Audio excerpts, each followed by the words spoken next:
The moment I walked into that conference room, I knew something had already been decided without me. It wasn't anything obvious. My uncle was smiling. My father was smiling. Even the outside attorney they brought in, a man I'd never met, was smiling. And none of them looked at me when I walked through the door. That's the part I remember most clearly. Not a single one of them looked up. I was 31 years old. I'd spent the last 6 years rebuilding Holloway Property Group from a mid-sized regional firm into something that actually mattered. Before I came back, the company managed a handful of strip malls and some aging residential units across 3 counties in North Carolina. By the time that meeting happened, we had moved into mixed-use development, secured 2 municipal contracts, and were sitting on a land portfolio worth nearly 4 times what it had been when my grandfather handed the keys to my uncle. I'm not saying any of that to brag. I'm saying it because you need to understand what was in that room that morning and how little of it they thought belonged to me.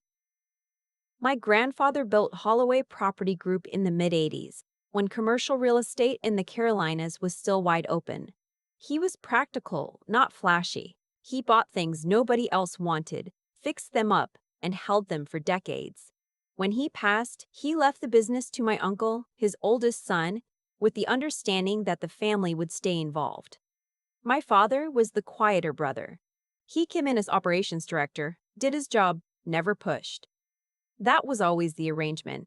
My uncle led, everyone else followed. I grew up watching that dynamic and telling myself it didn't apply to me. After college, I got my real estate license, then went back for a master's in urban planning. I did 2 years at a development firm in Atlanta, real work, long hours, learning how to read a market, how to underwrite a deal, how to talk to city planners and community groups and lenders, all in the same week. When my uncle called and said the company needed fresh energy, I came back. I moved home to Raleigh, took a salary below what I'd been making, and threw myself into it. The first year, I restructured the property management side and cut overhead by nearly 18%. The second year, I brought in a contact from Atlanta who helped us land our first ground-up development project, a mixed-income apartment complex near Durham that ended up winning a regional design award. By year 3, my uncle was letting me lead client presentations and sit in on acquisition meetings. I thought that meant something. I thought I was being trusted. What I didn't understand yet was that in this family, being trusted and being valued were 2 entirely different things. The meeting was called on a Tuesday morning in early March. I remember it was cold, colder than usual for Raleigh, and I had stopped for coffee on the way in because I'd been up late reviewing a proposal for a mixed-use site we were eyeing in downtown Greensboro. I had slides. I had comps. I was ready to present. My uncle asked me to sit down before I could set up my laptop. He said they'd been doing some thinking. He said it with the same tone he used when he was about to compliment someone at a company dinner. Warm, measured, slightly performative. My father sat across from me and looked at the table. The attorney's name was Whitfield. He had a folder. My uncle said the company was going through a restructuring, that in order to bring in outside capital, which was necessary for growth, which was something I understood better than anyone, they needed to streamline the ownership structure. He said my role had always been operational, valuable, important, but that the equity conversation was going to be a family matter, meaning direct family, meaning him and his 2 sons who had barely set foot in the office in the past 4 years.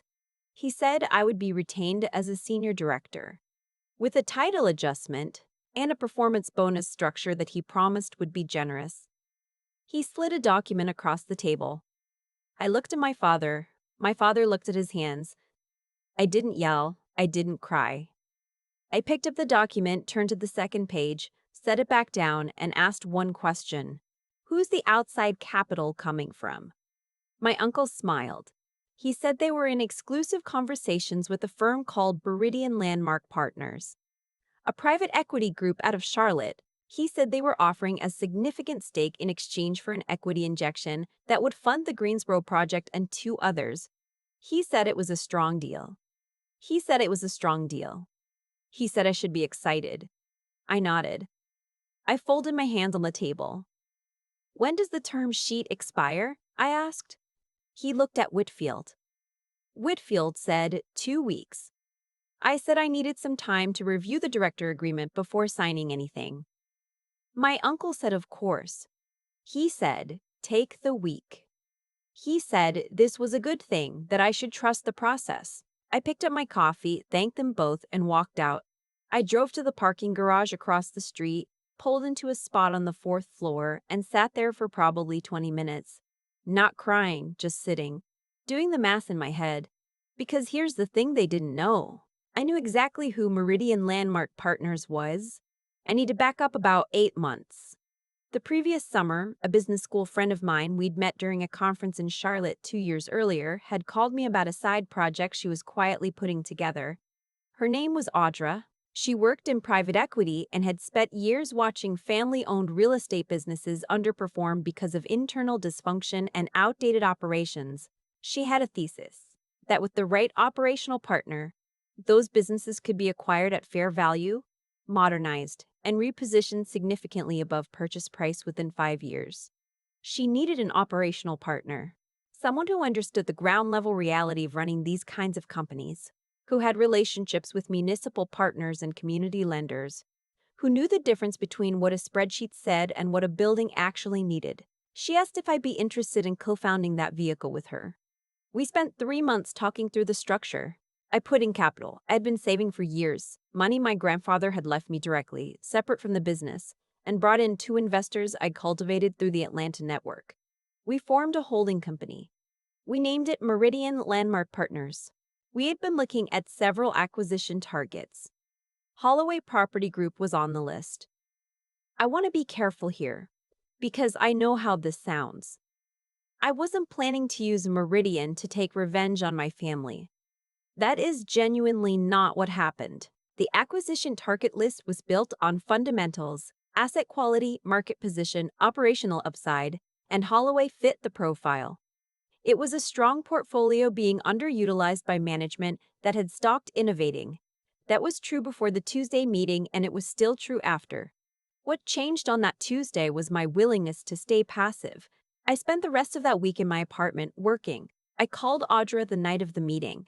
I explained the situation, that my uncle had independently reached out to Meridian through a broker connection, that he didn't know I was a co-founder, and that I was trying to figure out what to do. Audra was quiet for a moment, and then she said, "Do you want the deal or do you want to walk away?" I said I wanted the deal. She said, "Then let's make it a good one." What followed was 2 of the most intense weeks of my professional life. I recused myself from the internal company side of the conversations. I told my uncle I needed time to think about the director agreement, which bought me space. Meanwhile, Audra led the Meridian side of the negotiation directly. Whitfield was the one handling it for Holloway, which meant my uncle was essentially negotiating against a firm where I held a founding equity stake and had full visibility into every term. I did not leak internal information. I want to be clear about that. What I had was knowledge of the company's actual asset value, knowledge I had built through 6 years of work, and I used it on the Meridian side to ensure we didn't overpay and didn't accept terms that would limit our operational control after close. The final deal was structured as a majority equity acquisition. Meridian came in at a valuation that was fair by any comparable standard. My uncle got a real number for the business he and my grandfather had built. But the operating agreement gave Meridian, meaning Audra and me and our investors, full authority over strategic decisions, capital allocation, and personnel structure starting at close.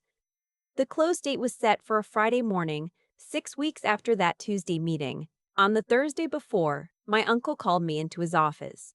He said he'd been patient, but he needed my decision on the director agreement. He said Meridian was signing tomorrow and he wanted the internal team settled before the new partners arrived. I sat down across from him, the same office where my grandfather used to keep a jar of peppermints on the corner of the desk. The jar was gone now. I said I wouldn't be signing the director agreement. He looked surprised.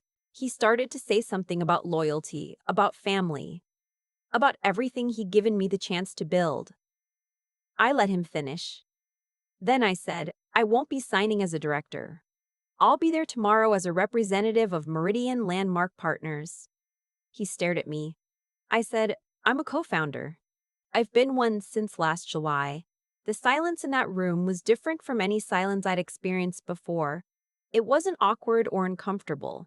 It was the sound of every assumption a person had made about you rearranging itself all at once. He said, You're not serious. I said I was. I said I was sorry that it had come together this way, and I meant that part. Not the outcome, but the path. I hadn't wanted it to be like this. If the Tuesday meeting had gone differently, if they had offered something real, I would have found a way to separate the two things. But they hadn't. And I wasn't going to apologize for building something while they were deciding I wasn't worth including. He didn't say anything else. I picked up my bag and walked out. The closing happened the next morning. There were attorneys, there were signatures, there were wire transfers. My uncle showed up looking like someone who hadn't slept. He sat across the table and signed every document without looking at me once. His two sons, my cousins who had shown up suddenly interested in the business the moment there was money involved, sat on either side of him and also said nothing. Audra was professional and precise. She thanked them for building something worth acquiring. She meant it. I could tell. When it was over, my uncle stood up and said he'd like a private word with me. We stepped into the hallway. He said he felt betrayed.